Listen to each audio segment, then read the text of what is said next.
그렇다면 청소년 가출 청소년의 특징 좀 살펴보면요. 가출 청소년의 특징이 뭐냐면 이제 가출을 하고 나면 어떤 특징을 갖는지 그 전조 증상이 아니라 가출하고 난 이후에 대한 특징이에요. 그래서 가출 청소년들을 봤더니 청소년들이 가출하고 난 다음엔 이런 특징을 갖더라. 첫 번째가 무기력감입니다. 가출 청소년들이 가장 심각하게 나타내는 것 중에 하나인데요. 사실 이제 굉장히 이제 결핍된 상황이죠. 가출을 하게 되면 경제적으로라든지 어떤 환경적으로 결핍된 환경에서 내가 이것도 해보고 저것도 해보고 저것도 해봤는데 이것도 안 되고 저것도 안 되고 저것도 안 돼. 공부도 할 수 없고 일도 할 수 없고 돈도 벌 수 없고 내가 원하는 걸 가질 수도 없어. 이런 식으로 반복적인 좌절을 겪게 되면 나는 아무것도 안 되는구나. 학습된 무기력감에 빠지게 됩니다. 다음 낮은 자존감인데요. 무기력과 의욕의 상실을 낳게 되었을 때 자신에게 애정을 주는 상대에게조차 불신을 갖게 되는 거예요. 자존감이 낮으면 그냥 아무것도 할 수 없는 존재가 되어버리고 나는 하고 싶지도 않고 누군가 나의 관심을 갖지만 정말 저 사람이 나의 관심을 갖는 거야? 라는 불신을 갖게 됩니다. 또한 세 번째로는 일상생활에 적응의 어려움인데요.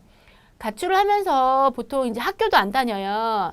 그리고 일반적인 예전에 가졌던 그런 일상생활 패턴과는 다른 삶을 살게 됩니다. 그러니까 다시 이제 일상적으로 뭐 아침에 일어나서 학교를 간다든지 자기가 뭐 진로 준비를 한다든지 그리고 뭐 밤에 그렇게 해서 일상생활하고 밤에 자는 것 이 자체 어떤 패턴에 대한 적응하는데 어려움을 갖게 돼요. 왜냐면 이게 기존의 패턴들이 흐트러졌기 때문에. 네 번째로는 이제 분노 조절의 어려움이 있는데요. 정서적으로는 분노를 조절하는 것에 어려움을 느끼는 경우가 많아서 이게 이제 겉으로 드러나지 않는 경우도 있고 드러나는 경우도 있는데요. 특히 이제 대인 관계에 있어서 잘 나가다가도 욱 하게 되는 분노 조절이 어려워서 큰 갈등을 유발하기 쉬워서 대인관계가 어렵게 됩니다.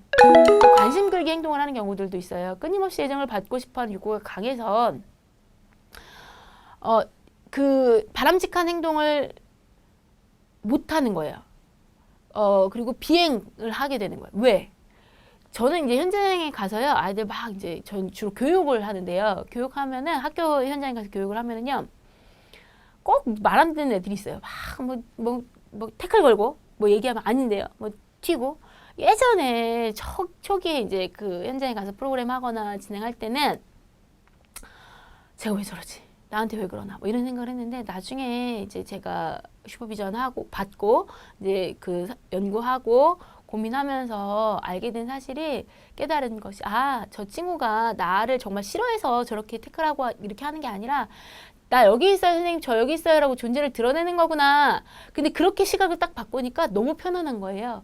아이들은요 누구나 다 존재를 인정받고 싶어 합니다. 그래서 그러한 행동에 대해서 내가 긍정적인 행동을 했을 때 누군가가 나를 별로 그닥 긍정적으로 안 보잖아요. 왜? 내가 뭐 예를 들어서 난 학교 매일 가는 게 힘든데 학교 매일 간다고 해서 누가 나를 잘했다고 하지 않는 거예요. 누구나 다 하는 거니까. 그런데 내가 뭔가 비행 행동을 했을 때 사람들이 나에게 관심을 보여준다? 내가 이런 행동을 하면 관심을 보여주는구나 라고 해서 자꾸 안 좋은 행동들을 하는 거예요. 관심 받으려고, 애정 받으려고, 드러내기 위해서. 이거는 그냥 한 인간의 욕구예요. 내가 누군가에게 애정을 받고 관심을 받고 싶어 하는 거. 근데 이제 가출 청소년들이 이런 식으로 부정적으로 자꾸 부정적인 행동을 통해서 관심 끌기 행동을 하는 경우들이 있다라는 거고요. 인내력이 좀 부족한 경우들이 있습니다. 인내력과 의지력이 부족한 경향을 보이는데 압박과 규칙에 대해서 잘 못 참아요. 그런 거 없이 살았기 때문에. 형제자매에 대한 애착을 가지고 있는데요. 특히 이제 부모가 학대를 했다거나 막 이런 경우에 부모에게 증오를 갖게 되는데 그러면 이제 혼자만 나왔을 때 나중에 동생을 같이 데리고 나오는 경우들이 있어요. 아니면 같이 나오거나 그럴 때 유일하게 내가 내 동생, 내 언니, 누나, 뭐 오빠 보호해야 되기 때문에 함께 해야 되기 때문에 굉장히 큰 애착을 갖게 됩니다. 행동과 자립에 대한 스트레스를 갖게 되는데요. 기본적으로 집을 나오면 먹고 자는 거 아주 기본적인 생존에 대한 그 책임을 져야 돼요. 근데 내가 먹을 게 없고 잘 데가 없어요. 이것 자체가 스트레스예요. 그래서 자립에 대해서 강한 스트레스를 받는데 실제로 자립을 할 수 없는 상황이기 때문에 무기력해지는 경우가 많습니다.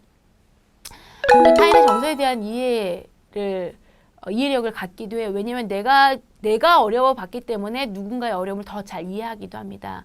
또 가출 청소년들은 성인에 대한 불신을 갖는 경우들이 많은데요. 부모에 대한 상처나 증뿐만 아니라 이 가출을 하게 되면은 이 가출 청소년들에게 접근하는 성인들이 좋은 의도로 접근할까요?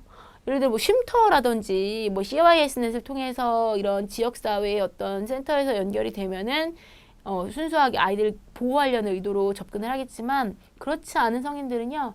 애들 이용하려고 접근하죠. 뭐 절도에 이용을 한다거나 범죄에 이용을 한다거나 뭐 이런 식으로 이용을 하려고 하기 때문에 이런 것들 많이 아이들이 가출한 다음에 경험하는 거예요. 그래서 어른들을 잘 안 믿어요. 이런 것들이 가출 청소년들의 특징이라고 할 수 있습니다.